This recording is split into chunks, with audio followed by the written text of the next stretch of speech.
예레미야 4장입니다.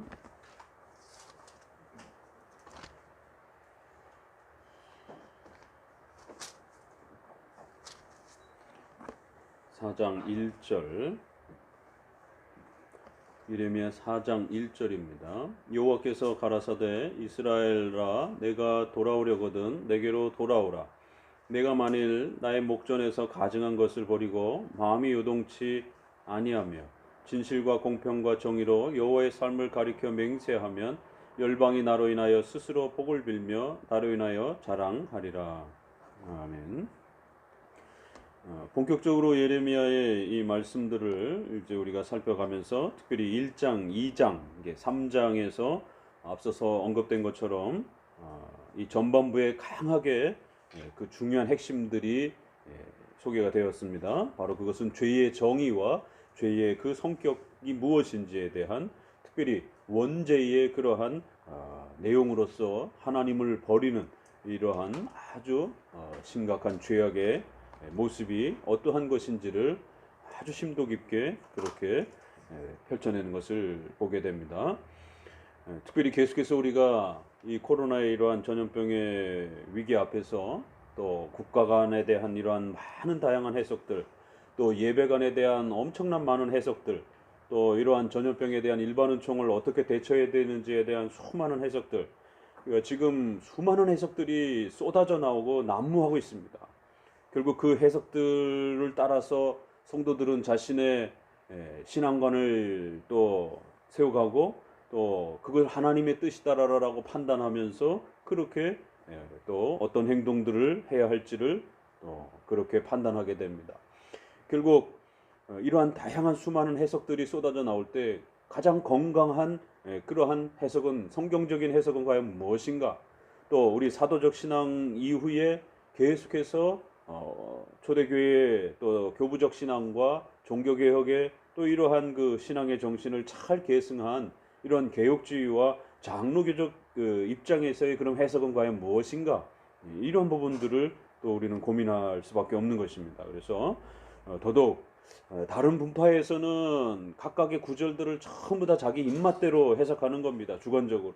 그럴 때 장로교 해석은 그러면 어떻게 읽어가는가? 이러한 예레미야의 이러한 말씀들 앞에서도 우리가 개혁주의라고 하는 역사적인 이러한 신앙을, 사도적 신앙을 또 계승해가는 또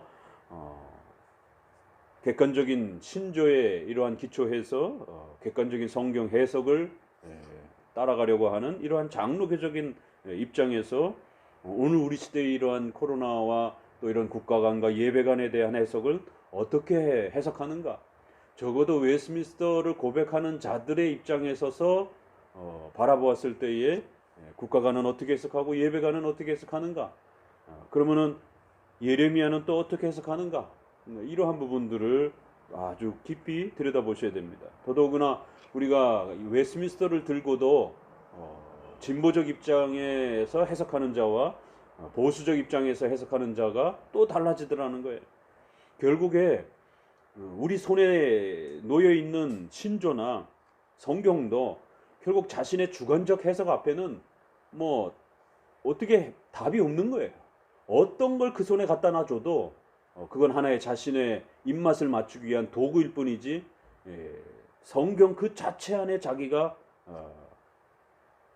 하나님 앞에 말씀을 따라 서는 방식도 아니고 또 신조라고 하는 지난 수천 년 동안 사도신조를 통해서 또 적어도 웨스트민스터 신앙 고백을 통해서 수백 년 동안 지켜왔던 그 신앙 고백 안에 자기를 쳐서 복종시키는 자신의 주관적인 그러한 해석과 관점들을 버리고 이러한 공적인 해석을 따라서 성경을 읽어내면서 하나님의 뜻이 무엇인지를 파악해가는 이러한 성경 해석에 대한 올바른 자세와 태도들이 참으로 갈급한 그런 시대에 우리가 놓여 있는 것을 보게 됩니다.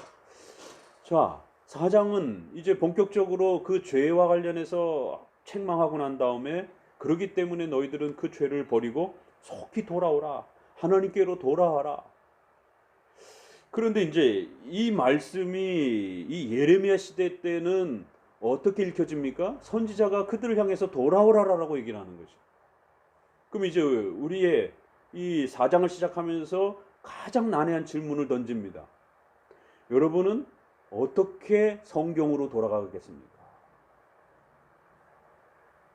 결국 오늘 우리 시대의 이 다양한 주관주의적 해석들은 다 저마다 성경적이라 그래요. 자기가 성경을 읽고 성경을 해석해 놓고 자기는 성경적이다 이렇게 말을 하는 것이에요.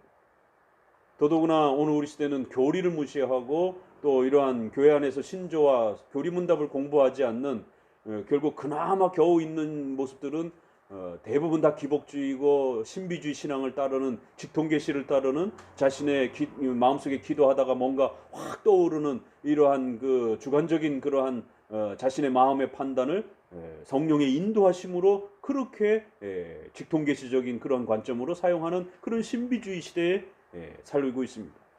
겨우 그나마 성경신학을 강조하는 분들을 중심으로 해서 구약이나 신약을 온전히 읽으려고 이렇게 열심을 내지만 결국 성경신학은 조직신학을 무시하면서 오직 성경만 읽어야 된다라고 하는 또 다른 이러한 잘못된 주장을 하면서 결국 전통적으로 역사적으로 우리가 목사 안수와 장로 안수를 받을 때에 우리의 교회법에 성경은 무한 하나님의 말씀임을 믿느냐라고 첫 번째 고백을 하고 두 번째 고백에서 웨스민스터 신앙 고백은 성경에 있는 가르침들을 가장 잘 총괄하고 요약한 것으로서 인정하고 또 그렇게 믿고 그 다음에 그렇게 가르치겠느냐라고 선서를 요구하는 것이.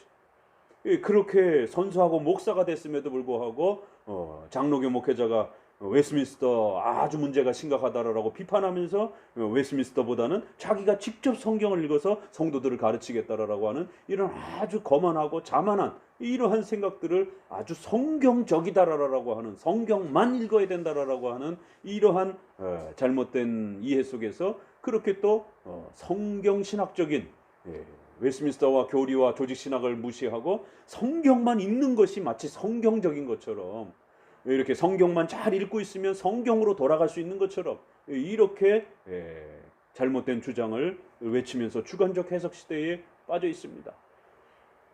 그러다 보니까 전염병이라고 하는 이 엄청난 이러한 문제 앞에서 어떻게 해야 될지 갈팡질팡 모든 교회 목사들마다 해석이 다 달라요. 전염병을 어떻게 대처해야 될지. 칼이라고 하는 이 엄청난 권세를 가진 국가 앞에 어떻게 대응해야 되고 어떻게 저항해야 되는지에 따라서 또 해석들이 다 달라요. 이 목숨이 달린 이러한 엄청난 일들을 해석하는데 다 제멋대로 각각 그렇게 해석하는 것을 보게 됩니다. 그러면서 성경적이라고 말하는 것이. 이 예레미야가 우리가 앞서서 보았던 것처럼 제사 드리고 있고 열심히 하나님을 찾고 있고 기도도 하고 있었습니다. 그런데 하나님이 그들을 향하여 너희는 나를 떠났다라고 생수의 근원된 나를 버렸다라고 너희의 제사와 예물과 이런 예배들이 하나님 앞에 아주 무익하다라고 비판을 하시면서 이스라엘 백성들아 나에게로 돌아오라 이러는 거죠. 3장에서도 너희가 돌아오라 3장 7절에도 아직도 내게로 돌아오지 아니하였고 내가 말하기를 그가 내게로 돌아오리라 하였으나 아직도 내게로 돌아오지 않았다라는 거예요. 이스라엘 백성들은 우리 예배 드리고 있는데요. 우리 열심히 지금 현장 제사와 현장 예배 열심히 드리고 있습니다. 그런데 돌아오라니요. 무슨 소리입니까?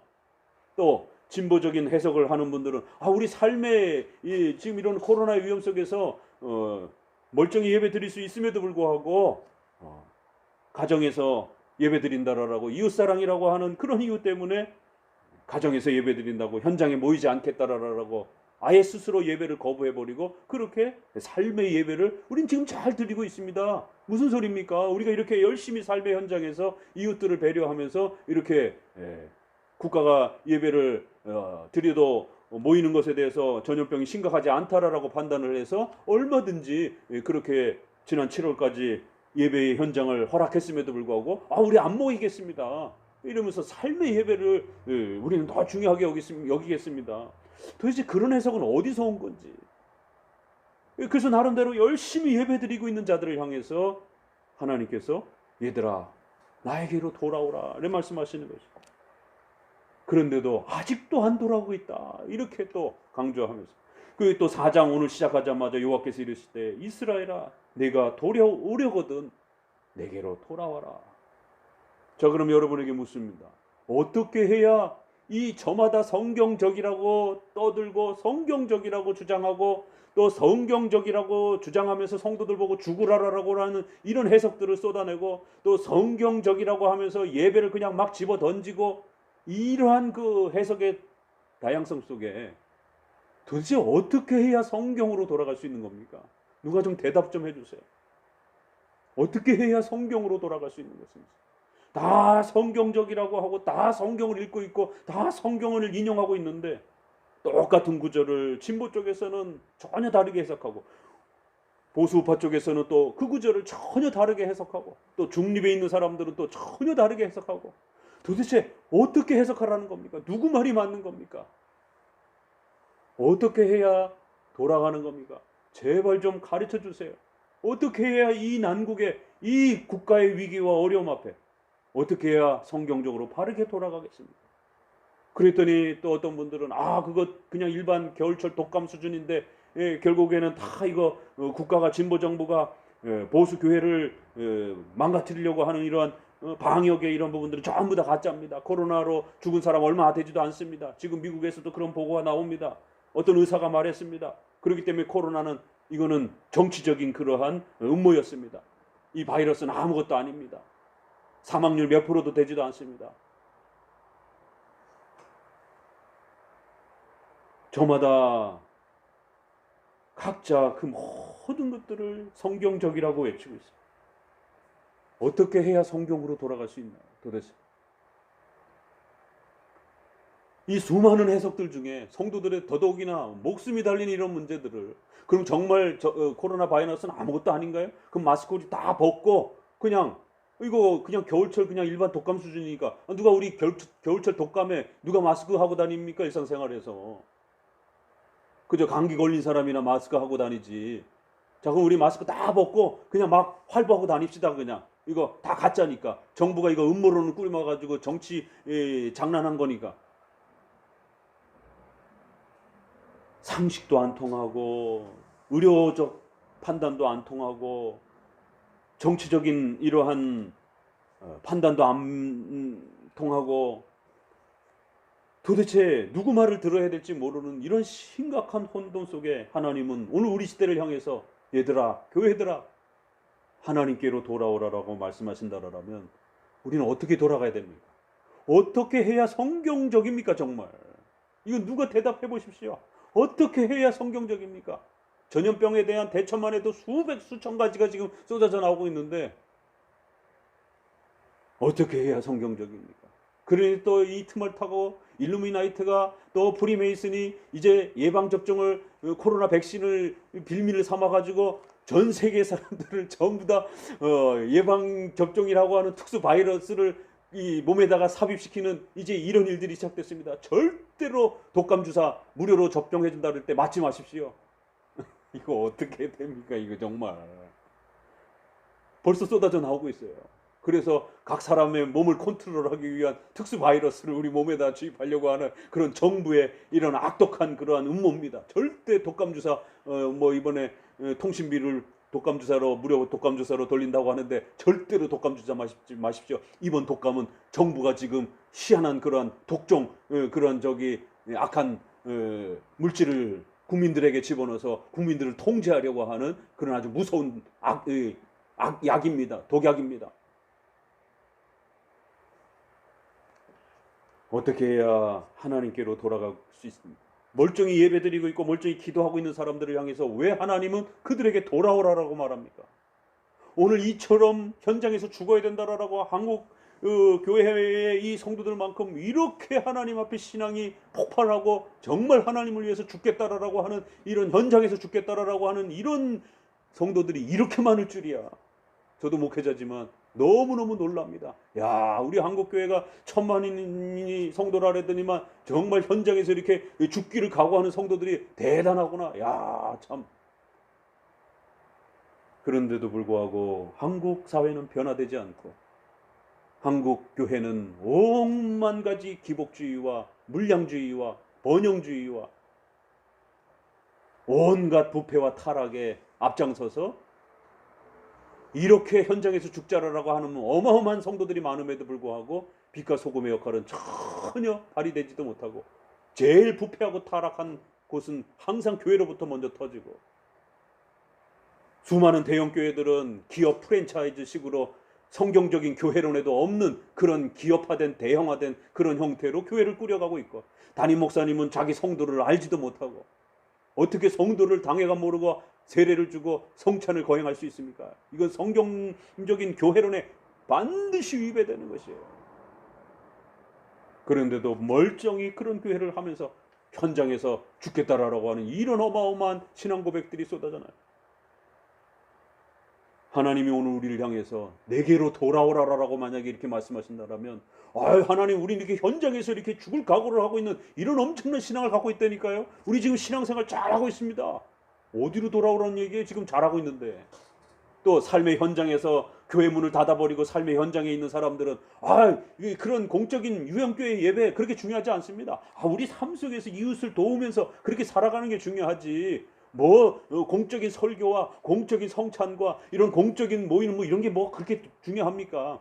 지난 2000년 동안 사도들로부터 종교개혁 시대 때 수많은 유형교회 아래에서 그렇게 현장에서 모이려고 했던 그런 수많은 선조들의 열심은 다 어리석은 거예요. 다 바보들이에요.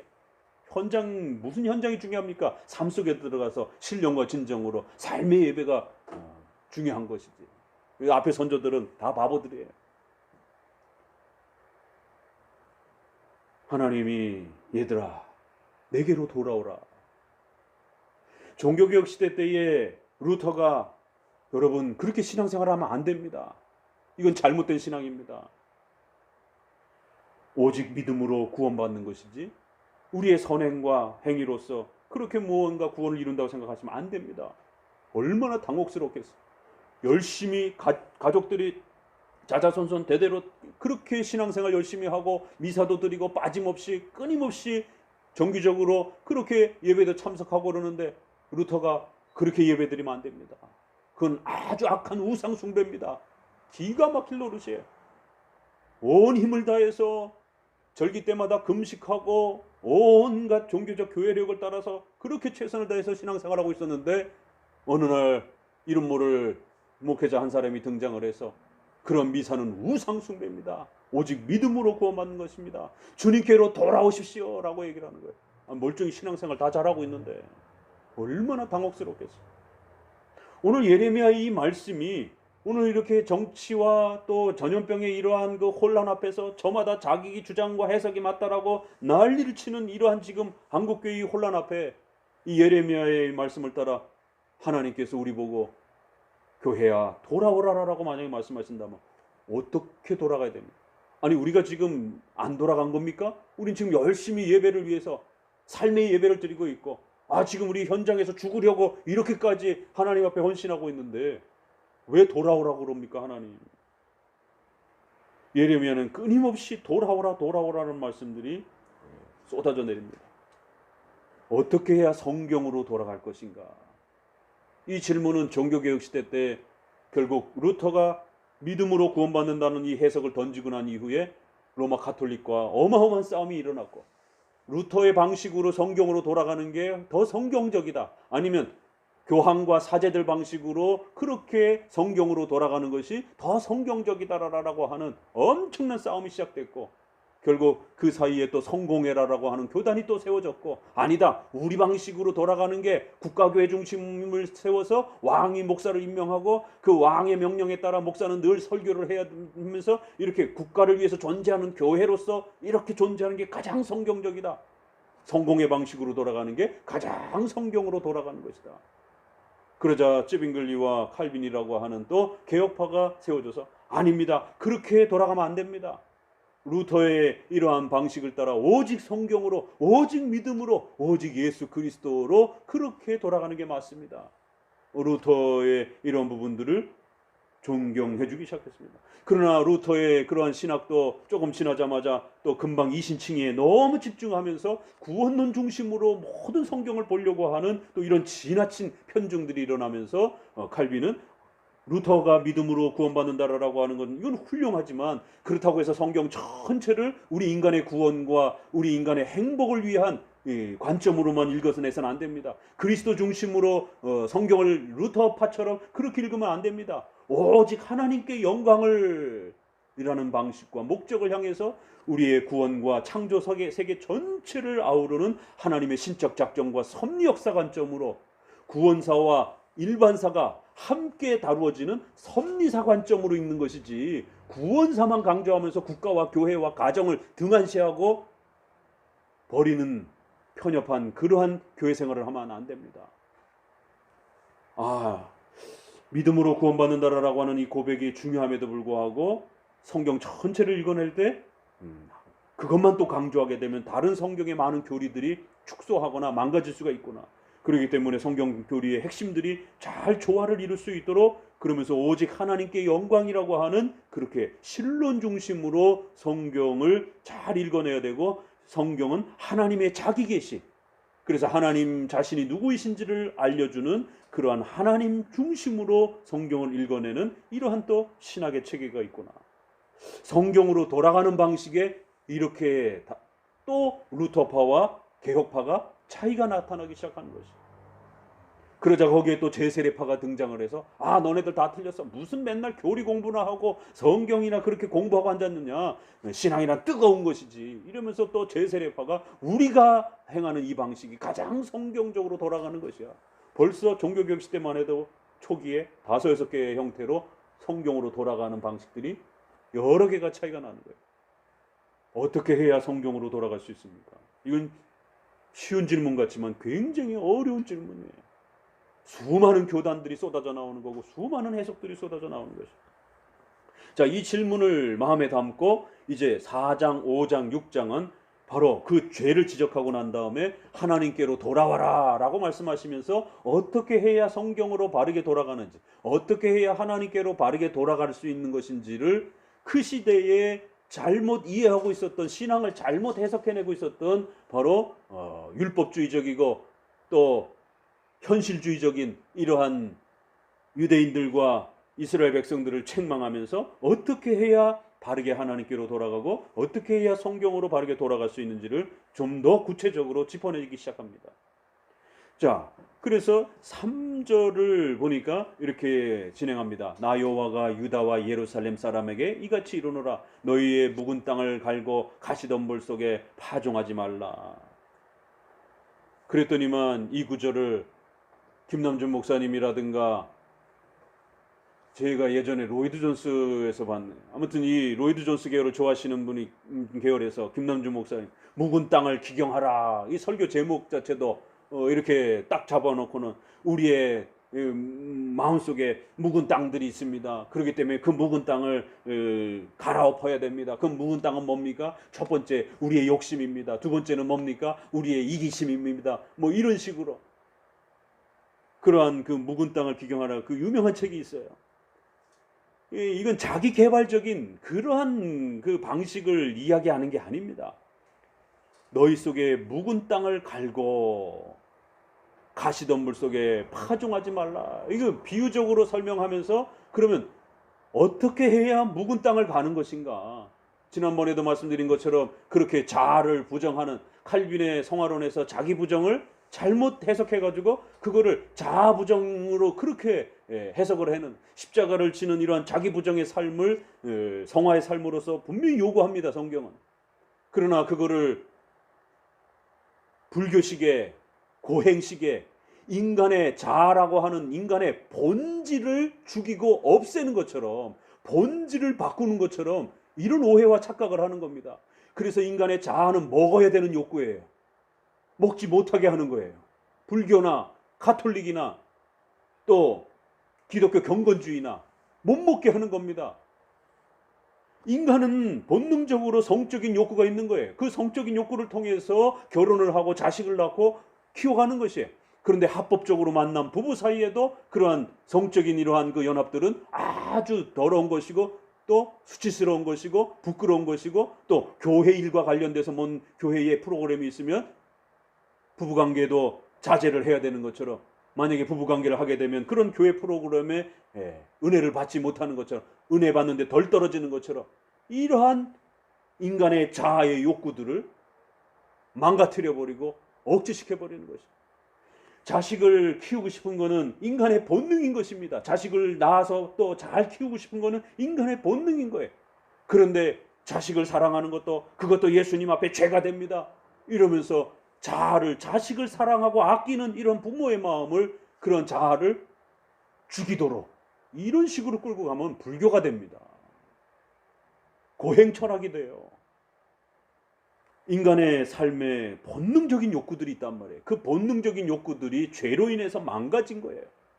그래서 중생은 본질 변화가 아니라 무슨 변화요? 본성 변화라는 거예요. 우리의 자아의 본질을 새로 바꾼다, 이렇게 말하면 큰일 납니다. 그렇게 바뀔 수가 없어요.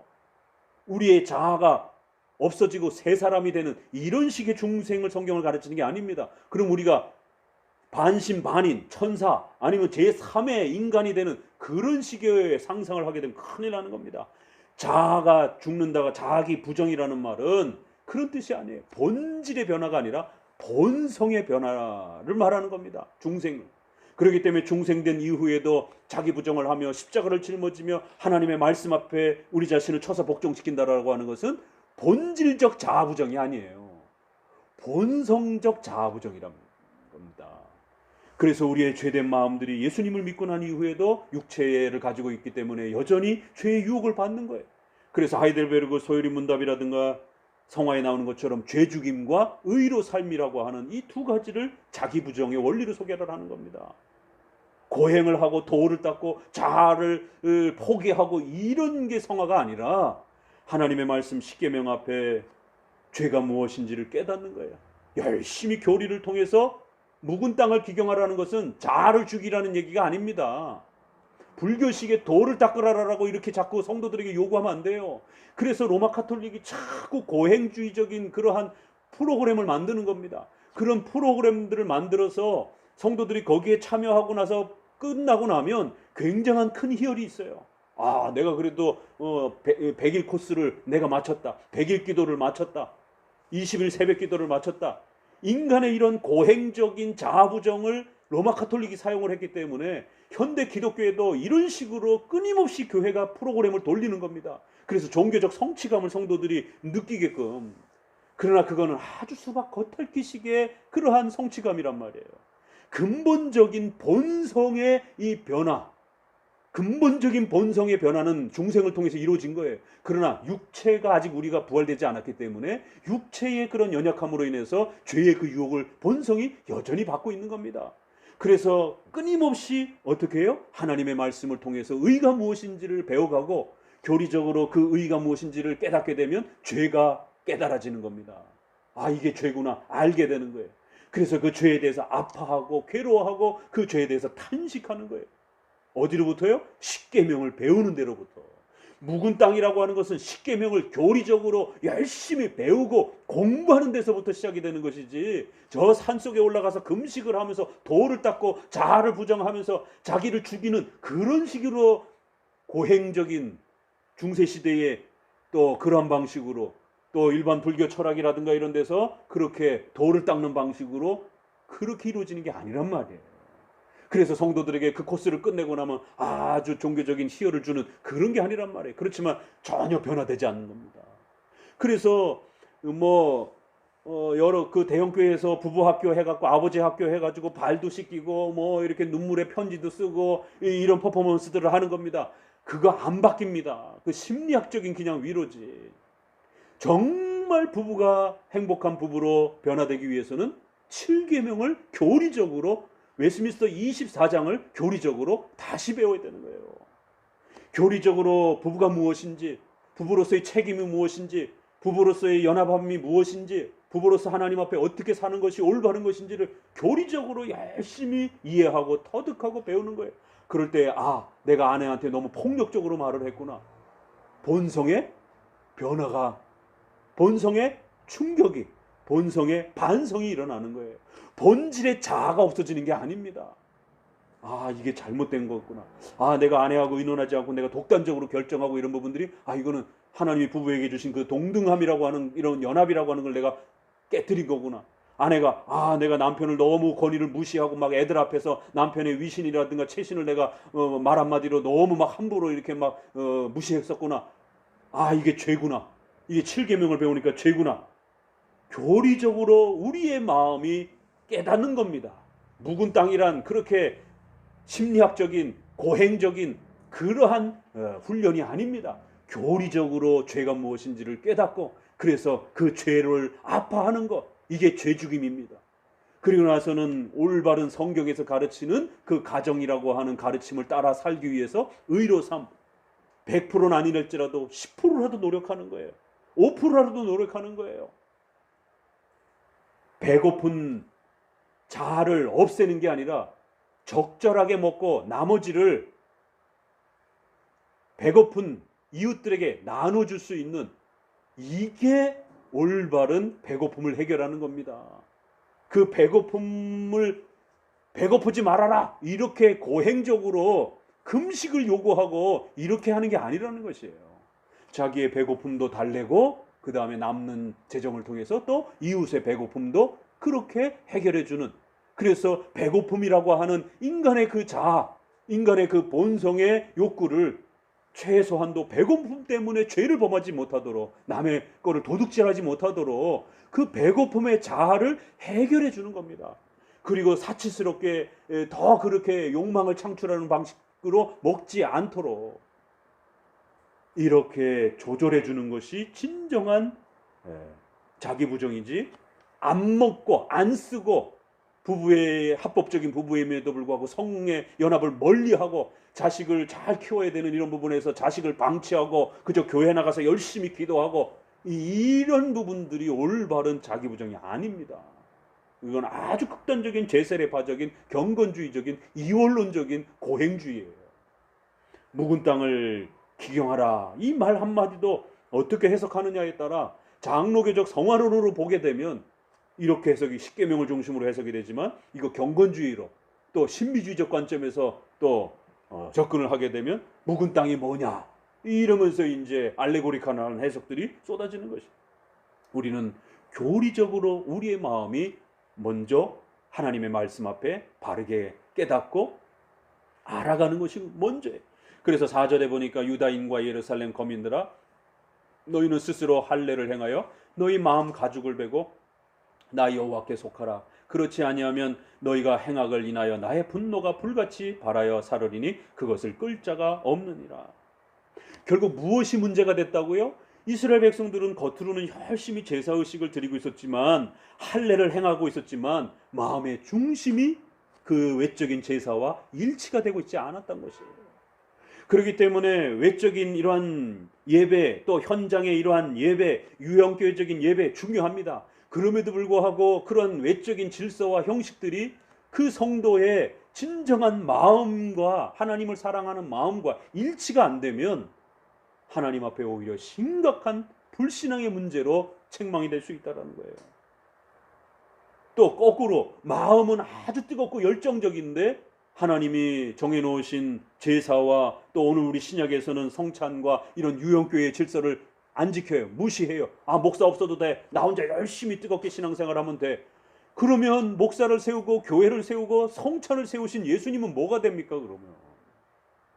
예수님이 그 사도들에게 교회를 맡긴 건 뭐가 됩니까 그러면?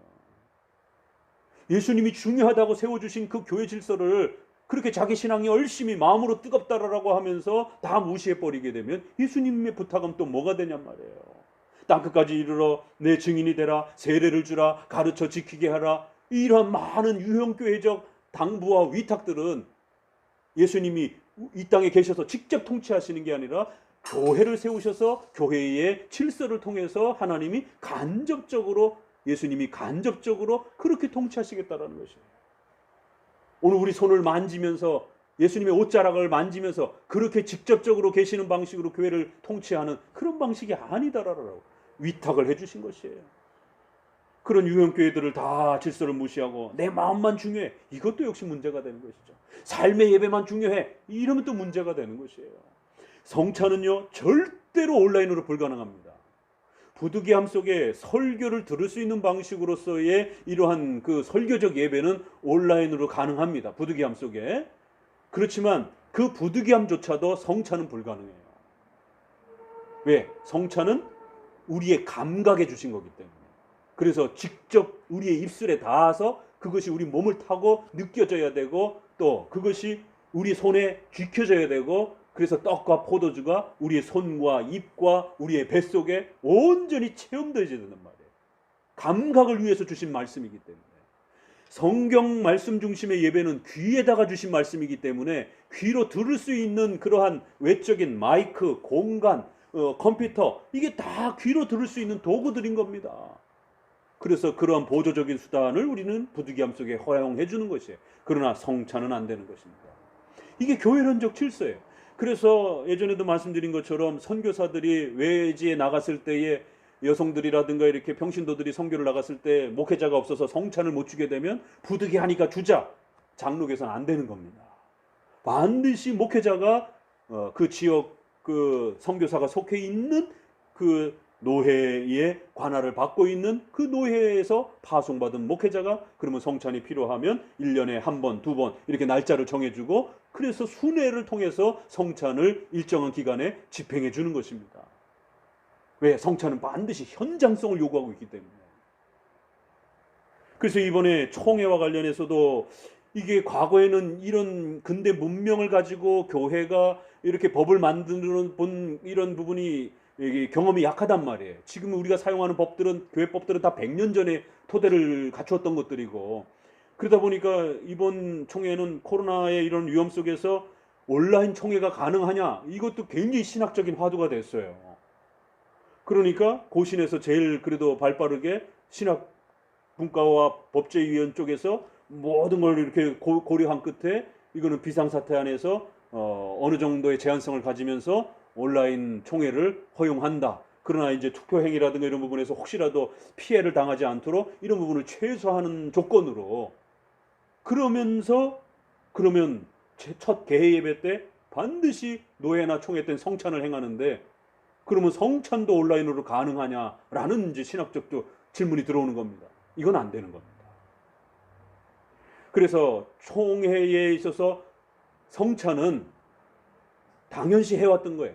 그러나 그것이 꼭 법적인 어떤 성경적으로 총회 때는 반드시 성찬을 해야 된다, 이런 건 아닙니다. 그건 교회법으로 정해놓은 거예요.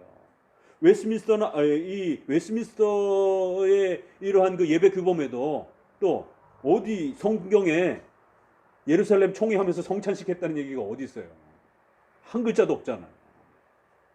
그렇기 때문에 그거는 교회법이 모든 교회의 지역 노회와 교회가 흩어져 있었기 때문에 함께 모여서 우리는 한 총회의 한 교회라고 하는 한 몸이라고 하는 것을 좀 더 강하게 강조하기 위해서 어느 순간부터 총회를 하면서 성찬식을 행했던 겁니다. 과거에는 성찬식이 없었던 그런 총회들도 있었던 것이에요. 교회가 정한 겁니다.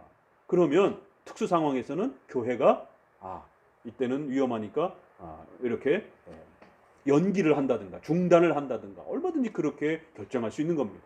이게 교회법과 신학의 원리와 또 총회의 질서라고 하는 이런 부분들을 신학적으로 또 교회법 아래에서 이렇게 잘 조화롭게 생각하지 못하면 이것도 극단이 됩니다. 성경에 온라인 총회가 어디 있어?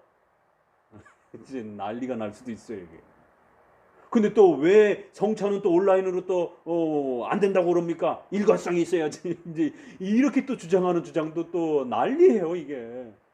그러면 제발 신학자들이, 보수적인 신학자들이 어떤 2000년 교회사와 조직신학 전체를 연구하면서 또 교회사 교수들이 뭔가를 고민하면서 어떤 이렇게 결론점들을 내놨을 때는 일선 개교회 목회자들이 좀 신중하게 들여다봐야 됩니다. 내 생각하고 조금 다르다고 해서 바로 그냥 막 걷어차고 나는 이 입장 못 따라 막 그러면 노회로부터 치리를 받을 수 있게 되는 겁니다. 그러니까 이러한 장로교회적 훈련이 안 되다 보니까 더더욱 자기 멋대로의 해석들이, 성도들도 그렇고 목사들도 그렇고 자기 멋대로의 해석들이 아주 난무한 시대가 됐어요. 그렇게 목회자는 자기 총회와 노회의 해석도 받아들이지 않으면서 또 성도들이 자기 해석도 담임 목사의 해석을 안 받아들인다고 또 막 성도들 막 야단치고 징계하고 막 내 말씀에 절대 복종해. 왜 너는 내 목사의 설교의 권위를 무시하는 거야? 목사님이 이렇게 설교했으면 절대 복종해야지. 왜 안 따라해? 아니, 자기는 총회의 해석도 따라하지도 않으면서. 그러면 당신들은 절대 복종해. 이러면 로마 카톨릭적인 1인 감독 체제가 돼버리는 것이죠. 유아 독존 형태가 되는 거죠. 자기 성도들은 온전히 목사님 설교를 맹종해야 되는, 한마디도 어떤 오류를 제기할 수 없는 이런 일이 벌어지는 것입니다. 그래서 독립파와 회중파가 감독주의가 되고, 그 감독주의는 결국 1인 정치라고 하는 편에서 혼자서 성경을 해석하는 이 위험성에 빠지게 되고, 그렇게 되면 로마 카톨릭의 교회의 타락과 같은 그런 위험에 노출이 된다라고, 우리 장로교에 있어서는 그러한 견제되지 아니하고 절제되지 아니하고 또 심사를 받지 않는 그런 담임 목회자의 해석은 굉장히 위험하다라고 그렇게 늘 경고했던 거예요. 그래서 항상 동료가 견제하고 또 상해와 이렇게 법적으로 제재를 받을 수 있는 또 이러한 질서 속에서 그 목회자의 설교가 검사되어지고 훈련되어지고, 또 올바른 목회자의 설교인데 성도들이 함부로 행하지 못하도록 또 성도들의 또 그러한 잘못된 저항도 막아주기도 하고, 이런 여러 절차들을 통해서 장로교적인 그러한 질서를 구축한 겁니다. 그러니까 할례를 행하여 너희 마음의 가죽을 베고, 그러니까 할례는 중요한 겁니다. 할례를 안 하니까 모세도 죽을 뻔했잖아요. 그만큼 구약은 할례가 중요한 시절인데도 하나님이 할례 필요 없다 이런 얘기예요. 너의 마음이 삐뚤어져 있는데 할례가 뭔 소용이냐. 그렇다고 해서 또 할례에는 필요 없습니다. 이 구절을 읽으면서 할례 필요 없습니다. 우리 마음의 뜨거움만 중요합니다. 이렇게 또 읽어내도 안 되는 거죠. 이 말씀은 두 얘기가 다 있는 거예요. 마음도 중요하고 외적 질서도 중요하다라는 거예요. 오늘날 우리 시대의 성도들의 진정한 마음의 신앙의 헌신도 중요하고 유형교회적 예배 질서와 유형교회도 중요한 거예요. 아무리 마음이 뜨겁다고 해서 또 이 마음 가지고 이 성경 구절을 가지고 그러니까 목사님도 필요 없어요. 나 혼자 성경 공부 열심히 하고 나 혼자 잘 믿으면 되죠. 이렇게 또 끌고 가면 안 되는 것이죠. 그러니까 뭐가 잘못됐는지를 지적하면서 그 내용들을 살펴갈 때 지금은 마음에 대한 일치에 대한 문제, 이 부분을 읽어내시면서 또 그 거꾸로도 읽어낼 수 있어야 된다는 거예요. 요 문맥에서는 지금 마음의 문제만 지적하지만 다른 부분에서는 또 하나님이 세워주신 질서를 안 지킨다라고 또 책망하는 또 예레미야의 다른 표현도 나온단 말이에요. 여기저기 동시적으로 되고 있는 거예요. 자, 그래서 너희가 만약에 마음을 제대로 일치시키지 아니한다라면 또 그 마음은 반드시 하나님의 말씀으로부터 교리적으로 그렇게 차곡차곡 세워지는 것을 말하는 것이지, 자기 주관적인 마음의 반성을, 그런 자기 자아부정 같은 자아를 죽이는 그런 고행적인 그런 마음의 일치를 또 말하는 것도 아닙니다. 반드시 개인 성화는 십계명을 따라서, 또 교회적 성화는 반드시 유형교회적 질서 아래에서, 또 국가와 가정과 사회와 관련된 것들은 반드시 일반 은총이라고 하는 또 그런 질서 아래에서 그렇게 마음을 일치시키는 것이지, 마음 뜨겁다라고 해서 가정을 내팽개치고 국가를 내팽개치고 직장을 내팽개치고 이럴 수 없다라는 것이죠. 그러니까 이러한 한 구절 안에도 전체를 그렇게 돌아볼 수 있는 것이에요. 만약 이거를 너희가 돌이키지 않으면 내가 반드시 예루살렘을 공포에 몰아넣어서 나팔을 불러 전쟁을 일으킬 것이다라는 거예요. 큰 멸망을, 그래서 황폐함을 이 땅에 부어버릴 것이다라는 거예요. 여호와의 맹렬한 노가 너희 가운데 쏟아질 것이다라는 거예요. 10절에 내가 이르되 슬프도소이다 여호와여, 주 여호와여, 주께서 진실로 이 백성과 예루살렘을 크게 속이셨나이다. 이르시기를 너희가 평강이 있으리라 하시더니 칼이 생명에 미쳤나이다. 갑자기 문맥의 흐름이 확 끊겨요. 그러니까 예레미야를 읽을 땐 이런 거 조심하셔야 된다고 그랬어요. 이 주어가 누구인지, 이게 악인들인지 아니면 예레미야인지 또 하나님인지, 그래서 문맥의 흐름 아래 갑자기 이렇게 툭툭툭툭 그 문맥이 확 중단되면서 갑자기 막 탄식을 한다든가, 갑자기 막 예레미야가 회개를 한다든가, 자기 잘못인 것처럼 또 막 이렇게 하나님 앞에 하소연을 한다든가, 또 하나님 스스로 하나님 자신의 마음을 그렇게 막 토로하시는 예레미야 입을 통해서 이러한 또 이렇게 삽입되는 그러한 그 표현들, 여기에서는 조금 문맥이 뚝 끊기죠. 그러면서 예레미야가 갑자기 확 탄식하면서 하나님, 이 이스라엘 백성들은 하나님의 택한 백성들인데, 그래서 하나님이 늘 도와주시겠다라고 했는데 하나님 어찌 된 일입니까? 이런 엄청난 하나님의 전쟁과 하나님의 멸망에 이러한 맹렬한 하나님의 노를 말씀하시다니요. 어떻게 된 겁니까? 하나님이 이 백성들에게 택한 백성으로서의 아브라함의 자손으로서의 그런 평강을 은혜 언약의 백성으로 약속을 주셨는데 하나님 이렇게 멸망이 칼이 임한다고 하니 하나님 내 마음이 답답하여 죽을 것 같습니다. 도대체 이게 어떻게 해결해야 됩니까? 어쩐 일입니까? 그러니까 예레미야 스스로 왜 하나님은 지금 이스라엘 백성들에게 진노하시는 것일까?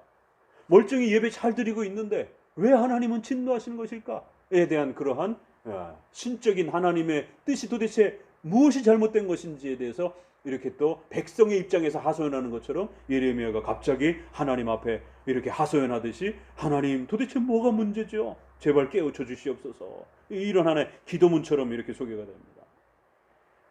그러자 10절에 그러면서 하나님이 그 백성에게 심판을 행할 것이라. 그러면서 14절에 다시 한번 그 문제가 뭐라고 지적하냐면 예루살렘아 내 마음의 악을 씻어버리라. 그리하면 구원을 얻으리라. 내 악한 생각이 내 속에 얼마나 오래 머물겠느냐. 결국 마음의 그 악한 생각, 너희들의 그 마음의 잘못된 것, 겉으로는 예배드리고 있으면서 마음에는 온갖 악한 생각들이 가득하다라는 거예요. 그러니까 이 마음과 종교 생활이 일치가 되어 있지 않는 것을 보게 됩니다. 제가 엊그저께 또 컬럼 하나 썼죠. 동성애가 죄면 동성애를 합법하려고 하는 정치적인 이런 모든 행위도 죄가 됩니다. 또 그런 정치 위정자들을 뽑아서 그런 법들이 만들어지도록 그 정치 위정자들에게 선거라는 민주주의의 방식을 따라 힘을 실어주게 되면 그러면 성도들도 죄가 되는 겁니다. 간접적인 죄가 되는 것이죠. 그래서 우리 동성애가 죄가 되면 반드시 동성애를 합법화하려고 하는 그 어떤 정치적인 행위에 대해서도 막아야 되는 겁니다. 또 그런 위정자들을 국가의 법이라고 하는 이 힘을 만드는 곳에 절대로 내보내서는 안 되는 겁니다. 신학이 윤리랑 일치가 돼야 돼요. 신앙이 반드시 윤리랑 일치가 돼야 되지, 신앙은 보수로 하고 윤리는 진보로 하고 자유주의로 하고, 이건 잘못된 신앙입니다. 신앙은 칼빈주의로 신학을 공부하고 목회는 알비니안주의로 해야 복받는다, 기복주의로 막 하고 신비주의로 막 해야 교회가 부흥한다, 이런 말들이 교계에서 떠돌아다닙니다. 그래서 멀쩡히 장로교 신학교 나와가지고도 막 신비주의하고 막 치유 집회하고 이런 일들을 하는 거예요. 그래서 우리가 꼬집을 때 칼빈주의 신학, 개혁주의 보수 신학을 했으면 천천히 가더라도 보수적 목회를 하라는 거예요. 개혁주의적 목회를 하는 거예요. 왜 기껏 장로교에 나와갖고 순복음식의 목회를 하느냐. 이게 순복음교회지 이게 장로교회냐 도대체. 그런 것처럼 보수신학을 해놓고 동성애를 죄라라고 성경에서 고백을 해놓고 동성애를 합법화시키려고 하는 그런 정부와 그런 정치적 행위에 대해서 같이 옹호를 하게 되면 같은 벌을 받는 겁니다. 신학과 윤리가 일치가 되지 않는 제사와 예배적 외적인 행동들과 마음이 일치가 되지 않는 이 문제를 지적하고 있는 거예요. 결국 너의 악한 생각이 내 속에 얼마나 오래도록 머물면서 너의 마음을 망가뜨린 것, 이거를 봐야 된다는 거예요. 너희의 그 외적인 행동과 너희의 신앙이 일치를 이루지를 못하고 있다는 거예요. 결국 17절에 다시 한번 그들이 나를 거역했고, 결국 18절에 내 길과 행사가 이 일들을 부르게 하였나니 이는 너의 마음이 악함이라. 그 고통이 내 마음에까지 미친다라는 거예요. 결국 너의 마음속에 잘못된 신학이 형성되어 있기 때문에 그런 외적인 잘못된 윤리와 행동과 정치적인 행동들을 하는 것이에요. 그렇기 때문에 22절에 같이 읽어봅니다. 내 백성은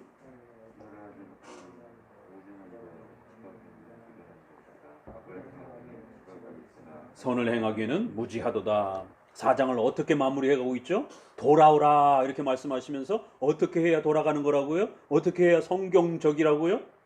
내 백성이 하나님을 알지 못한다라는 거예요. 그럼 하나님을 아는 게 뭐냐? 뜨거운 신비 체험이냐? 뜨거운 정치적인 정의의 실현이냐? 아니라는 거예요. 지각이 없다라는 거예요. 지식이 없다라는 거예요. 미련한 자식이라는 거예요. 무지한 자식이라는 거예요. 악을 행하는 데는 그렇게 똑똑하면서 선을 행하는 데는 무지하다라는 겁니다. 지식에 대한 문제. 왜 칼빈이 제네바 교리 문답을 하면서 기독교 신앙의 본질이 뭐냐? 하나님을 아는 것이다 라고 이렇게 아는 것. 그 아는 것은 단순히 지식적인 알미 아니라 하나님을 성경을 통해서 온전히 교리적으로 알고 그 교리적으로 알았던 그 하나님을 향하여 사랑과 의존과 신뢰를 담고 살아가는 이 전체를 아는 것이다 이렇게 표현을 한 것이에요. 그래서 제네바 교리 문답은 아는 것이다 이렇게 신앙의 본질을 이렇게 표현한 겁니다. 왜? 중세시대의 그 무지 때문에 교리 공부를 안 하는 거예요. 성경 공부를 안 하는 거예요. 그래서 성경을 바르게 알지 못하는 그 무지가 하나님께서 성경 전체를 통해서 가르치는 그 핵심적 교리가 뭔지를 몰라요. 성경적이다 그러면서 성경신학에 매진한다 그러면서 아브라함이 몇 살에 살았고 어디로 이사를 갔고 이건 아주 잘 이야기합니다. 그런데 아브라함에게 주었던 이신칭의가 법정적 칭의요, 이중적 정가의 은혜를 통한 의의 획득이라는 게 뭔지를 모르는 거예요. 왜? 이신칭의를 여러 형태로도 말할 수 있거든요. 공로적인, 또 칭의는 받았지만 우리의 선행으로 유지해 가야 된다라고 하는 이런 유보적 칭의도 있고, 그걸 관계적 칭의라고도 그러고, 로마 가톨릭적인 칭의도 있을 수 있는 것이고, 그걸 신비 체험이라고 이야기를 하는 거예요. 그런 식으로 칭의를 이해를 하는 겁니다. 아니요, 칭의는 우리의 죄가 예수님께로 전가가 되고 예수님이 율법을 순종해서 이루신 그 의가 우리에게 전가가 되어져. 그래서 이중 전가라라고 하는 이 전가 교리가 이신칭의에 있어서 원죄 개념을 이해하고 그거를 제거하는 데 있어서 가장 중요한 핵심 교리입니다. 그래서 원죄와 전가 개념을 모르면 그 사람은 이신칭의를 이해 못한 겁니다. 그렇기 때문에 하나님을 아는데 안다라고 말하지만 바른 지식, 바른 교리 안에서 그렇게 성경 안에 올바른 교리적 토대 위에서 성경적이라고 하면서 배경 지식만 알고 있는 거예요. 성경의 핵심 교리, 하나님의 의도와 뜻을 헤아리질 못하고. 그래서 우리가 배경 지식은 조금 천천히 공부하더라도 우리 장로교는 뭐예요? 핵심 교리를 먼저 소요리 문답, 하이델베르그 요리 문답을 통해서 부단히 훈련시키는 거예요. 그러니까 왜 장로교는 맨날 그런 교리 공부만 하냐고 그러면서 창세기, 출애굽기 이러한 부분에 대해서는 무지하다라라. 우선순위가 있는 거예요. 뭘 먼저 공부하는 것인지. 이신칭의를 먼저 공부하는 게 우선이지, 아브라함이 언제 이사를 갔고 어느 땅으로 갔고 언제 애굽으로 내려갔고 이거를 달달달달 외우는 게 구원의 핵심 포인트가 아닙니다. 결국 아브라함을 믿음의 조상이라고 부르면서 아브라함에게 믿음으로 의롭게 되었다라고 하는 그 하나님께서 말씀하신 그 내용이 뭔지, 그게 핵심인 것이에요. 나머지는 잘 몰라도 되는 거예요. 신학자도 이 성경 전체 있는 부분들을 아직도 모르는 부분이 많단 말이에요. 근데 그 일일이 어떻게 다 외웁니까? 그거 일일이 어떻게 다 기억합니까? 저도 이런 많은 외적인 자료들을 도움을 받고 있는데, 그러나 우리 안에 핵심 교리를 이해를 못하면 구원받지 못합니다. 아브라함이 몇 살에 죽었고 몇 살에 살았는지, 구약에 있는 인물들이 노아는 몇 살에 살았고 몇 살에 죽었는지 기억하십니까? 저도 다 몰라요. 그러나 이신칭의 원리를 모르면 구원 못 받습니다. 전가와 원죄에 대한 교리를 인정하지 아니하면 예수님의 그 의로운 그 율법의 순종을 통해서 의를 획득하여 주셨고 우리의 모든 죄를 십자가에서 그렇게 죄책을 씻어주셨다라고 하는, 제거해 주셨다라고 하는 죄의 전가, 의의 전가를 모르면 이신칭의를 모르는 겁니다. 그래서 내 백성이 무지하다라는 거예요. 현장에서 죽자 이러면서 성도들에게 그 전가의 내용이 뭔지, 원죄가 죄책이 무엇인지 물어보면 그게 뭔데요? 이러는 거죠. 삶의 현장에 그렇게 중요하다라고 하시는 분들에게 이중전가가 뭡니까? 전가 교리가 뭡니까? 원죄가 무엇입니까? 죄책이 무엇입니까? 전적 부패가 뭡니까? 그럼 그런 게 뭐죠? 현장에 있는 자나 저 삶에 중요하다라고 하는 분들이나 기본 교리를 모르기는 똑같은 겁니다. 뭘 누가 누구를 착각했습니까? 어차피 교리 공부 안 하는 건 똑같은데.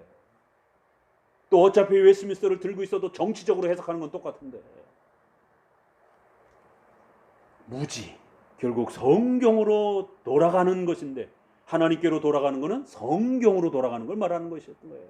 그리고 성경으로 돌아가는 것은 그냥 자기 마음대로 해석이 아니라 하나님이 가르쳐 주신 그 핵심 교리를 잘 이해하고 그거를 붙잡는 방식으로 돌아가는 걸 말하는 것이지, 외적인 이런 제사를 아무리 철두철미하고 아브라함의 조상의 나이들을 아무리 잘 외워둔다 할지라도 핵심 교리를 거기에 무지하게 되면 구원의 기회가 없는 겁니다. 그걸 지적하는 거예요. 역시 이스라엘 백성들에게도.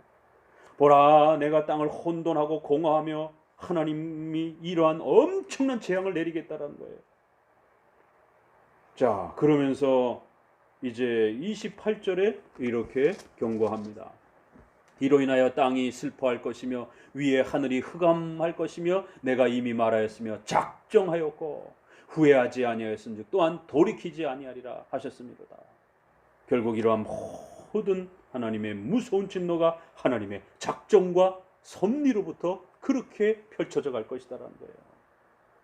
우리가 관심을 가지고 성경을 읽게 되면 모든 역사가 인간의 구원을 포함하여 심판부터 모든 국가적인 일들, 또 모든 개인의 삶, 전 역사가 하나님의 작정과 하나님의 섭리 속에서 한치의 오차도 없이 그렇게 하나님이 계획하신 바대로 그렇게 진행할 것이다라고 합니다. 하나님의 작정과 섭리 중심으로 우리가 성경 전체를 읽어낸다라는 게 무엇인지, 이러한 심판을 책망하시면서도 역시 이러한 모든 역사는 그들의 죄악 때문이면서도 또 그들의 그 모든 죄악을 통치하시는 하나님의 작정과 하나님의 섭리 속에서 그렇게 진행된다는 것입니다. 이걸 잊지 말라라는 것입니다. 결국 그들이 해산하는 여자들처럼 그 엄청난 고통을, 아픔을 겪게 될 거라는 거예요. 자, 그러면서 5장으로 넘어와서 너희는 예루살렘 거리로 빨리 다니며 그 넓은 거리를 찾아보아라. 너희가 만일 정의를 행하며 진리를 구하는 자를 한 사람이라도 찾으면 내가 이 성을 용서하리라. 자, 28절에 뭐라 그랬죠? 절대로 후회하지 아니하고 절대로 용서하지 아니하고 절대로 하나님이 돌이키지 않을 것이다. 그런데 5장 시작하자마자 여기에만이 제대로 된 성도 한 사람만 있더라 할지라도 하나님이 돌이켜 주겠다, 하나님이 바꿔주시겠다, 하나님이 용서해 주겠다. 짧은 구절 안에 한쪽에는 절대로 돌이키지 않고 용서하지 않는다라고 하는데 한쪽에서는 또 용서하신다고 하는 거예요. 그렇기 때문에 교리적으로 올바르게 신론이 정립되어 있지 않으면 왜 하나님은 어느 부분에서는 절대로 변함이 없다, 용서 안 할 것이다 라고 이렇게 말씀하시면서 또 그거 한 몇 장 끝나지도 않은 상황 속에서 어떻게 하나님은 또 돌이키겠다라고 바꿔주겠다라고 이렇게 말씀하시는가. 그래서 하나님의 작정의 의지와 하나님의 섭리의 의지가 교리적으로 차이가 있다라는 겁니다. 작정은 절대 불변한 거예요. 그러나 섭리는 인간과 언약적 관계 속에서 인간을 하나님의 형상, 의지를 가진 존재로서 도덕적인 선악을 선택할 수 있는 그러한 책임감 있는 인간으로서 하나님이 만드셨기 때문에 그들이 선을 택하면 상을 주시고 악을 택하면 벌을 주시는, 변화, 바꾸시는, 용서하시는, 돌이켜주시는 하나님의 섭리적 집행이 있는 겁니다. 그러나 지난번에는 용서 안 한다며요. 히스기야를 하나님이 죽인다고 했지 않습니까? 죽는다고. 그런데 왜 갑자기 또 15년 더 산다라고 그럽니까? 그러면 죽이는 게 하나님의 뜻이에요? 살리는 게 하나님의 뜻이에요? 자, 예정론 질문할 때, 작정론 질문할 때 제일 우선 질문이 학생들이 그거잖아요. 제 손에 이 물건이 있는데 이게 떨어지는 게 하나님의 뜻입니까? 안 떨어지는 게 하나님의 뜻입니까? 목사님 괴롭히기 위해서 떨어지는 게 하나님의 뜻이다 그러면 틀렸네요, 목사님. 그러면 안 떨어지는 게 떨어지는 게 저거다 그러면 딱 붙잡고 있으면은 거꾸로네요. 이런 식의 이제 딜레마에 빠지게 하는, 목사님이 그렇게 또 대답해도 안 되는 거예요. 하나님의 작정과 섭리를. 그러면은 이건 목사님의 의지 안에서 떨어뜨릴지 말지를 결정을 하는 것이지, 하나님의 작정이라고 하는 불변한 계획, 영원 불변 무한하시다라고 하는 137 법칙, 소요리 문답 4문에 무한 불변 영원하신 분입니다. 그럼에도 불구하고 공의적 속성, 인간을 대응하시는 방식으로 인간에게 섭리적으로 인간을 언약 관계에서 인격적으로 인간을 대하실 때는 바꿔주시는 거예요. 그러니까 우리 편에서는 히스기야가 분명히 죽는다고 했는데 더 산 겁니다. 바꿔진 거예요. 그러나 하나님의 작정 속에서는 살려주시는 것이 하나님의, 그를 15년 뒤에 데려가시는 것이 하나님의 뜻이었던, 작정이었던 거예요. 그럼 왜 죽는다고 했습니까? 하나님 거짓말한 겁니까? 아니요. 하나님은 분명히 그에게 회개의 기회를, 또 그가 하나님 앞에 선택의 기회를 주시는 겁니다. 우리는 결과만 보는 겁니다. 아담의 타락의 결과만 보는 것이지 원인을 보는 게 아닙니다. 그래서 어리석게 하나님의 의지와 속성에 대한, 무한불변 영원에 대한 하나님의 작정의 뜻을 묻는 게 아니에요. 그건 인간이 영원히 알 수가 없습니다. 히스기야를 죽이기로 뜻하셨는지 히스기야를 살리기로 뜻하셨는지 우리는 모르는 거예요. 그래서 선지자도 너 죽을 것이다 라고 하나님이 말씀하셨으면 가서 죽는다고 얘기해야 되는 겁니다. 그러면 죽을 수도 있고 안 죽을 수도 있는 거예요. 우리는 그 결과만 보는 겁니다. 회개했으면 용서하고 돌이켜주는 거야. 하나님 바꿔주셨구나. 안 바뀌었어요. 그럼 하나님께서 안 바꾸셨구나. 그러니까 우리 편에서 바뀌고 안 바뀌는 것처럼 보이는 것이지 하나님의 작정에서는 아무것도 바뀐 게 없어요. 그래서 비유를, 우리가 우주나 작정은 조금 비유를 들어요. 삼일체는 비유를 못 들지만 하나님의 작정의 사역은 조금 비유를 듭니다. 우주 만물 속에. 왜? 그런 힌트들이 있기 때문에. 거대한 파도가, 작은 파도가 똑같은 파도가 없습니다. 그래도 그 거대한 파도가 변함없이 바다를 그렇게, 기후를, 전체의 지구의 그 환경을 그렇게 또 관할하고 있는 것입니다. 그러나 우리가 보는 파도는 그저 매일같이 우리 눈에 보이는 그 정도 파도밖에 없는 거예요. 하나님의 뜻이 이렇게 우리를 바꿔주실지 안 바꿔주실지 그건 모르는 겁니다. 모르게 하신 것이에요. 우리 스스로 도덕적 선택을 하면 되는 거예요. 악을 택하면 벌을 받는 거고 선을 택하면 칭찬을 받는 겁니다. 회개하면 용서받는 거고 회개하지 않으면 용서를 못 받는 것이에요. 그 결과로서 회개했을 때 용서가 하나님의 뜻인 거고, 회개 안 하면 그들을 심판하는 게 하나님의 뜻인 것입니다. 이렇게 하나님의 작정 아래서 이 회개와 용서도 봐야 되는 거예요. 그래서 5장으로 바로 넘어가서는 한 사람이라도 찾으면 용서하겠다라는 거예요. 하나님이 너희를 얼마나 긍휼히 여겨주시는지, 하나님이 결코 폭력적인 인간의 의지를 폭력적으로 그렇게 억지로 등 떠밀어서 죄짓게 하거나 억지로 그렇게 악을 행하거나 이런 하나님이 아니라는 거예요. 그 잘못은 결국 너희로부터 온 것이다라는 거예요. 너희가 악을 선택하고 너희 마음의 무지함 속에서 일어난 거라는 거예요. 한 사람이라도 찾아보라는 거예요. 그렇게 한국의 현장에서 하나님을 위해서 죽자라고 하는 사람들이 그렇게 많습니까? 예레미야에서는 한 사람도 없어가지고 이 난리인데, 대한민국 성도들은 참 대단하네요. 그런데 이신칭의 교리는 하나도 몰라요. 서울이문답은 천교회 중에 하나 교회도 가르치지도 않아요. 멀쩡히 장로교회라고 하는 교회가. 그러면서 현장에서 죽자라고 그래요. 도대체 뭘 위해서 죽는 것인지, 자기의 종교적 열심과 열정을 남들 앞에 보이기 위해서 그러는 것인지, 성경에 대한 교리와 가르침들은 하나도 모르면서, 하나님이 정말 찾는 바른 그런 신자는 한 사람도 없는데 이 땅에서 죽을 사람이 수백만 명, 수천 명이나 된다라고 그렇게 지금 우리는 외치고 있는 건 아닌지, 한 사람이라도 찾아보라라고. 아브라함에게서는 50명, 40명, 30명, 나중엔 10명. 아브라함도 죄송하니까 더 이상은 요구를 못하는 거예요. 10명도 없다라는 거예요. 그래서 소돔과 고모라가 쑥대밭이 되는 겁니다. 대한민국에 10명이나 있겠습니까? 예레미야 눈에는 한 명도 없는 거예요. 정신 차려야 됩니다. 그만큼 신앙과 외형이 일치가 안 됐을 때, 신학과 윤리가 일치 안 됐을 때 이런 책망과 비판을 받게 되는 거예요.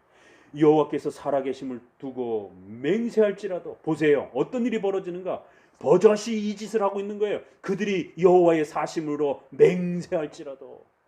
이렇게 하나님을 호되게 책망하고 한 사람도 없다라고 그러는데 버젓이 그들은 여호와의 사심으로 맹세도 하고 제사도 하고 현장 예배도 목숨을 걸겠다 그러고, 또 이웃을 아주 자기 몸처럼 사랑하겠다라고 그렇게 삶의 예배도 하고, 그렇게 열정적인 예배자들이에요.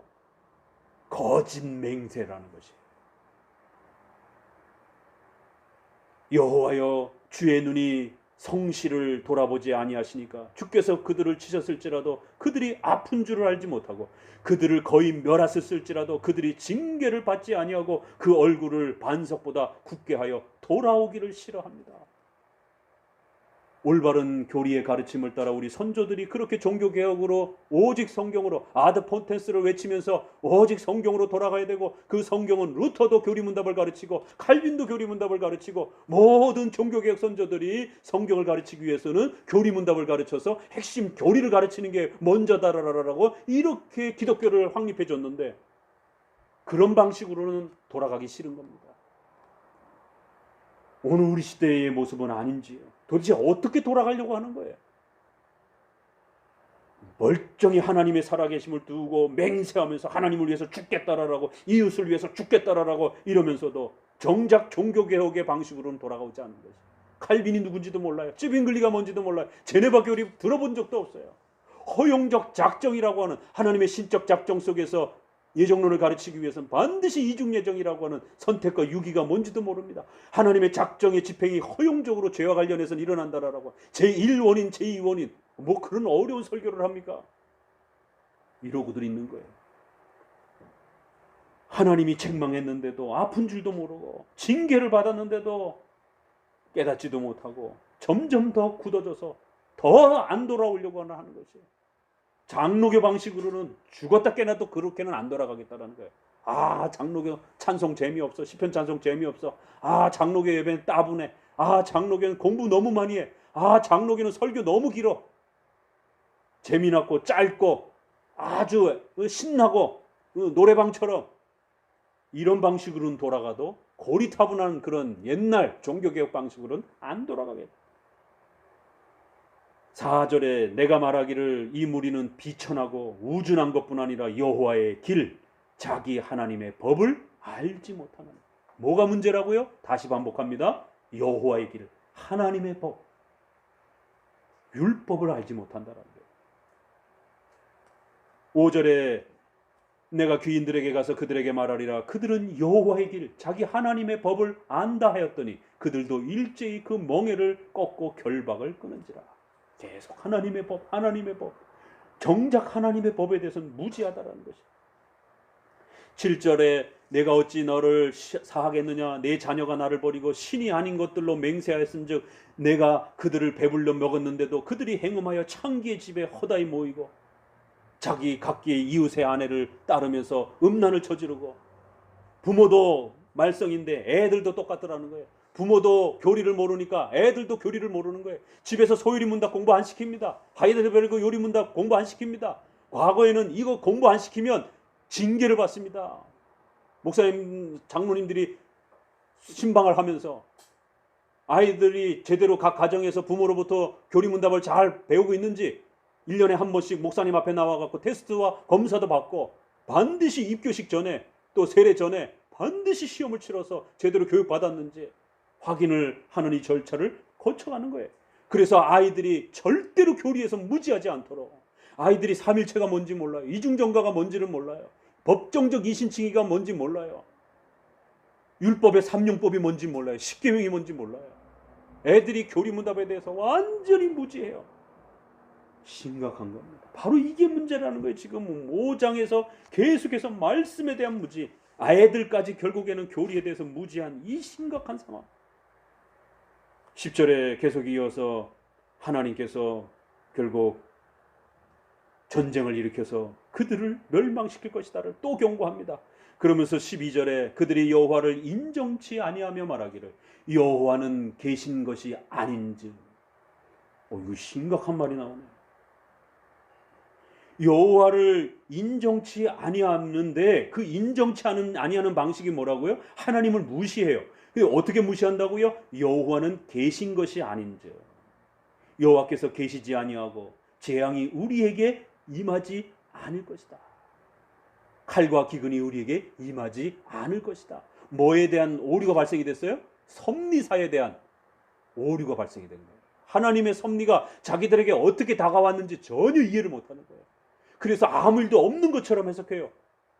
지금 진보적 그런 개혁주의를 표방하는 분들은 현 정부가 교회를 너무너무 잘 협조해주고 도와주고 있다는 거예요. 왜 보수적 분들은 왜 저렇게 자꾸 정부에 대해서 비판 목소리를 내지? 현 정부가 지금 너무 잘하고 있는데 이렇게 잘할 수가 없지 않는가? 그러니까 우리가 더 열심히 도와줘야 되지.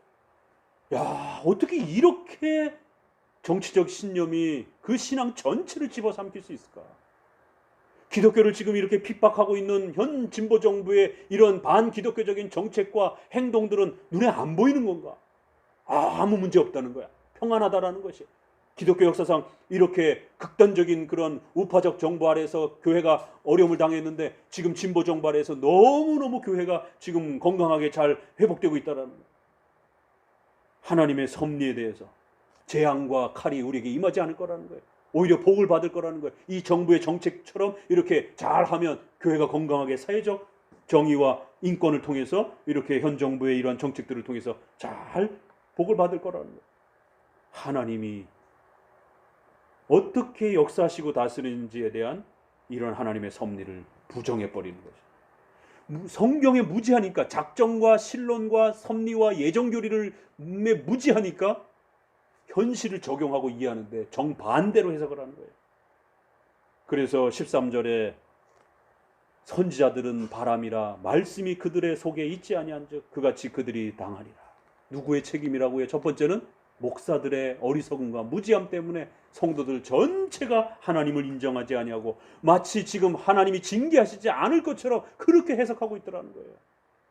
결국 선지자들의 이 무지한, 목사들의 이런 교리에 무지하고 장로교 신학에 무지한 이런 목회자들, 선지자들은 바람이라는 거예요. 아무런 도움이 되지 않는 헛된 바람처럼, 그러한 실체가 없는 바람처럼 아주 무익한, 왜요? 그들 속에 말씀이 없다라는 거예요. 목회자들이 장로교의 교리가 무엇인지 정확하게 개념을 못 잡고 있는 이 심각한 때문에 오늘 이 사태가 벌어진 거예요. 국가관이 무엇인지, 예배관이 무엇인지, 전염병이라고 하는 일반은총을 어떻게 해결해야 되는지를 모르는 겁니다. 장로교 목사로서 노회 총회의 이러한 성명서가 뭘 의미하는지 이해를 못하고 있어요. 오히려 막 뒤를 받고 있어요. 자기 교단의 성명서를. 그리고는 그런 목사에게 박수를 보냅니다. 성도들은 잘하고 있습니다. 교단의 그런 권면은 우리가 보기에 틀리면 다 틀린 겁니다. 열심히 들여받으십시오. 열심히 틀렸다라고 집어 던지십시오.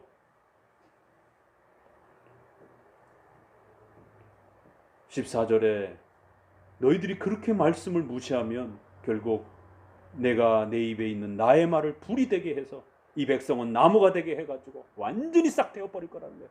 그 말씀으로 두들겨 팰 것이다라는 거예요. 그 말씀을 깨닫지 못하는 기갈과 갈급함과 기근으로 영혼이 병들게 만들 것이다라는 겁니다. 말씀이 그들을 홀라당 다 태워버릴 것이다라는 거예요. 그리고 외향으로는 전쟁의 참혹함들이 그들에게 찾아올 것이다라는 거예요.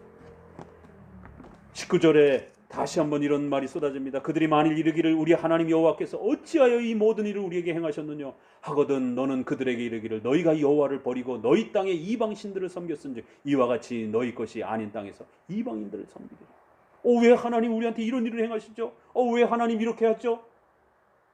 당황해도 소용이 없다라는 거예요. 이미 벌써 너희들의 그 잘못 때문에 돌이킬 수 없는 지경이 됐다라는 거예요. 그러면서 이제 마무리를 해갑니다. 20절에 너는 이를 야곱 집에 선포하며 유다에 공포하여 이르기를 우준하여 지각이 없으며 무지하다라는 거예요. 눈이 있어도 보지 못하며 귀가 있어도 듣지 못하는 백성이여 제발 좀 들으라는 거예요. 멀쩡히 웨스민스터를 손에 들고 있으면서도 반쪽만 읽는 거예요. 진보 쪽 목소리만 읽는 거예요. 극단적 보수 우파적인 목소리만 읽는 거예요. 웨스민스터의 두 가지가 공예배와 현장 공예배 또 부득이함이 분명히 같이 나오고 있음에도 불구하고 자기 정치 신념의 지배가 돼가지고 반쪽만 읽어내는 거예요. 어떻게 눈이 있어도 어떻게 그렇게 반쪽만 볼 수가 있을까? 그냥 웨스민스터를 있는 그대로 읽으면 되는데 그래놓고는 또 이제 개혁주의라고 하는 표방한다는 그런 목회자들이 웨스민스터의 언약론은 아주 율법주의적인 언약론이라고 공격을 하질 않나. 웨스민스터의 성령론은 너무 딱딱하다라고 성령론이 없다라고 하지를 않나. 웨스민스터의 작정론과 예정론은 너무 폭력적이다라고. 다 좋은데 나는 이거 못 받아들이겠다고. 파이퍼 또 이 여러 이러한 또 목사님들은 웨스민스터 다 좋은데 교회 정치가 교권주의다라고. 조나단 에드워드도 웨스민스터 다 좋은데 너무 교권주의다라라. 그래서 나는 장로 정치 안 들어간다라. 그래서 평생 회중 정치에 있는 겁니다. 존 파이퍼도 그렇게 소유리문답 해설집도 내면서 정치 부분에서는 아주 웨스민스터는 교권주의다라라. 로이드 존스도 그렇게 강해를 잘하면서 결국에는 웨스민스터의 이러한 장로 정치는 교권주의라고 비판을 하고,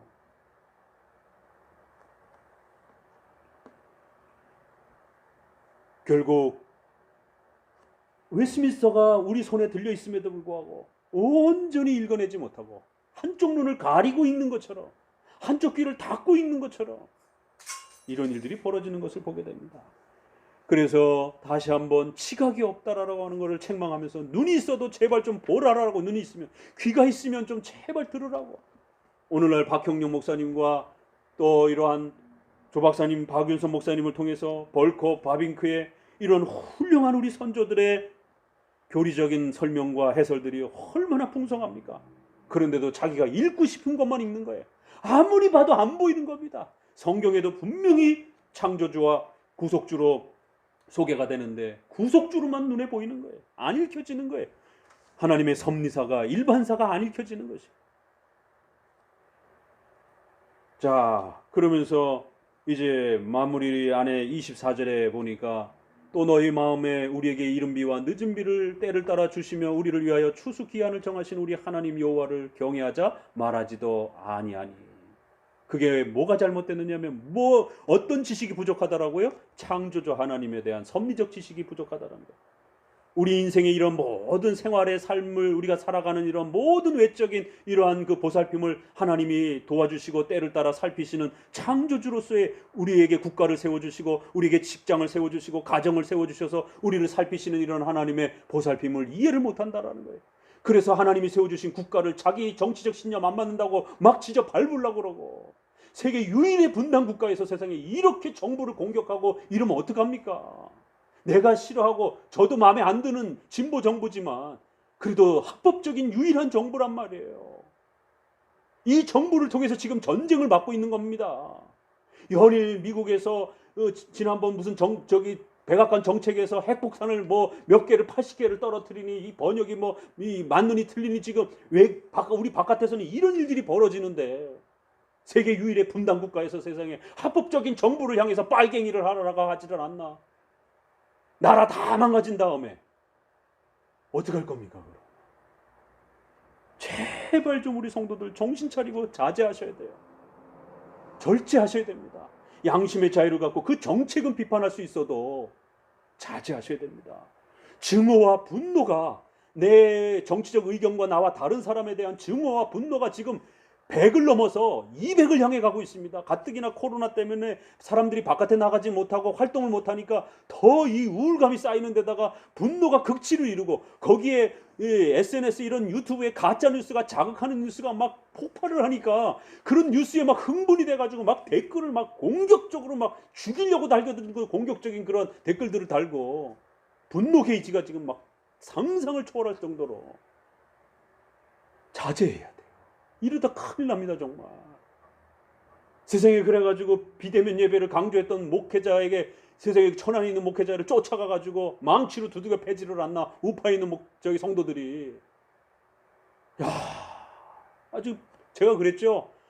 7월달까지는 진보 칼빈주의자들의 이 자유주의와 민중신학, 해방신학, 이런 자유주의 신학의 끝을 볼 거라고. 이제 7월, 8월부터는 겨울까지 우파 신학의 올바른 우파 신학도 아니고 세대주의, 근본주의, 제세례파적인 신비주의에 해당되는 그러한 반공에만 매여 있는 그러한, 반공이 아무리 중요하다 하더라도 반공만 강조하면 안 되는 거예요.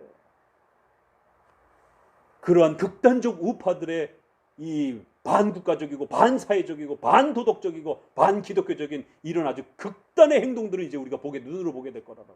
뉴스를 통해서 침을 뱉고 끌어안고, 세상에 보건소에 가면 다 그 음모론적으로 양성자 만든다기 때문에 절대로 못 받겠다고 옷 훌러덩 벗고 여자가 아스팔트에 들어 넣어가지고 세상에 알몸으로 시위를 하지를 않나? 망치로 세상에 자기 입장하고 다른 그런 예배관을 주장한다라고 목회자를 두들겨 패지를 않나. 그 쇠망치였으면 거기서 죽었을 거 아니에요. 다행히 뭐 고무망치로 해가지고 부상만 당하고 마셨대는데,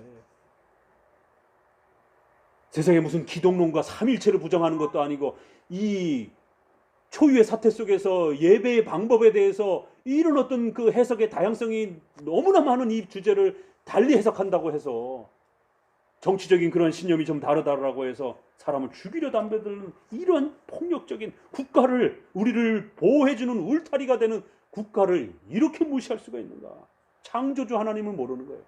이 정부를 세워서 지금 대한민국을 전쟁으로부터 그나마 보호하고 계시는, 우리가 싫어하는 정부지만 합법적 정부란 말이에요. 이러한 창조주 하나님을 이해를 못하니까 이런 일이 벌어지는 거예요. 구속주 하나님만 생각하는 거예요. 내 예배드리고 내 기도하고 나 경건 생활해야 되는 것만 생각하는 거예요. 그게 침해가 된다고 생각하니까 못 견디는 겁니다. 하나님이 세워주신 국가, 하나님이 세워주신 직장, 하나님이 세워주신 가정, 이 소중함을 모르는 거예요. 먹고 사는 이런 모든 문제들에 대해서 하나님이 우리를 살려주시고 늦은 비와 이른 비를 통해서 추수를 주시고 이러한 모든 하나님의 돌보심을, 여호와를 살피고 알자라고 말하지도 않는다라는 거예요. 창조주 하나님에 대한 이러한 지식들이 완전히 전무하다라는 거예요. 그러니까 어떤 일이 벌어져요? 결국 덫을 놓는 것처럼 사람을 잡으며 세장의 새들이 가득한 것이 속임이 가득하고 너희가 번창하고 거부가 돼가지고 살찌고 윤택하여 결국 악을 자행하고 공정과 의를 파괴하고. 보세요. 창조주 하나님에 대한 올바른 교리적 지식이 무너지니까 윤리가 망가지는 거예요. 자기들은 하나님을 향하여 맹세도 하고 현장 제사도 행하고 이러면서 결국에는 이런 온갖 악행들을 저지르고 있다는 거예요. 31절을 같이 마무리하면서 읽어봅니다. 선지자들은 거짓을 예언하며 제사장들은 자기 권력을 다스리며 내 백성은 그것을 좋게 여기니 그 결국에 너희가 어찌하려느냐. 야, 이건 뭐 해석도 필요 없어요. 오늘 우리 시대에다가 그대로 그냥 적용해도 결국 모든 문제는 어디로부터 시작된다고요? 목회자들의 무지와 어리석음 때문에, 종교 지도자들의 부패 때문에. 선지자들은 거짓을 예언하고 진보 칼빈주의자들은 자기의 정치적 신념에 맞게만 주장을 하고, 극단적 우파적인 이러한 또 종교 지도자들은 반사회적인 이런 행동들을 거침없이 하고 현장에서 성도들 죽으라고 막 이런 엄청난 폭력적인 발언들을 쏟아내고, 본인들의 가르침이 진정한 말씀인지 거짓 예언은 아닌지, 선지자들은 거짓을 예언하고 제사장들은 자기 권력 욕심에만 취해가지고 종교적인 제사를 그렇게 악용하고, 그런데 기가 막힌 건 백성들은 또 그걸 따라다녀요. 좋게 여기면서 그런 거짓 선지자에게 박수를 보내고 추종하고. 둘 다 똑같다라는 것이. 그러나 더 큰 책망은 종교 지도자들에게 더욱 잇따르라고 또 책망을 하는 겁니다. 우리가 이 시점에 예레미야를 읽으면서 도대체 예레미야가 그토록 눈물을 흘리며 하나님 앞에 살려달라고 외치면서 도대체 뭐가 잘못된 것이지, 뭔 죄를 진 것이지를 들여다보니까 우리 시대나 별반 차이가 없어요. 신학과 윤리가 일치되지 않나. 신학에 있어서는 무지한 이런 모습들. 그래서 전부 다 자기 주관적으로 다 기준을 마련하고 자기 멋대로 예배를 만들고 자기 멋대로 윤리관을 기준을 마련해놓고 살아가는. 그래놓고 버젓이 하나님 앞에 기도하고 맹세하고 우리 잘하고 있다라고 그렇게 하나님 앞에 오히려 막 대들어요. 그리고는 하나님을 완벽하게 속일 수 있다라고 이렇게 대들지를 않나. 뭐가 잘못되느냐라고 따지지를 않나. 그리고는 예레미야를 폭행을 합니다. 올바른 말씀을 가르치는 예레미야를 오히려 폭행을 해요. 오늘 5장, 6장을 통해서 실제적으로 어떻게 해야 하나님께로 돌아갈 수 있는가? 왜 못 돌아간 건가? 바로 그건 성경에 대한 무지. 바로 그 성경은 성경 배경 지식만 한다고 해서 된 문제가 아니라 7대 교리를 중심으로 한 우리의 교리문답과 이러한 객관적 교회의 신조 아래서 고백된 것처럼 성경의 핵심 교리를 정확하게 알아야만이 성경으로 돌아갈 수 있다는 겁니다. 그렇지 않고 그냥 성경만 읽어대면 아무도 성경으로 못 돌아오는 이런 비참함에 빠지게 되는 거죠. 그래서 우리 종교개혁가들은 루터는 이신칭의를 외치면서 루터의 대소교리문답을 만들어서 교리를 가르친 것이, 칼빈도 제네바 교립을 해서 교리를 교육시키기 시작한 겁니다. 오늘 우리 시대에 다시 한번 하나님께로 돌아가는, 성경으로 돌아가는, 또 교리문답으로 돌아가는 이런 은혜가 있기를 소망합니다. 기도합니다. 하나님 감사를 드립니다.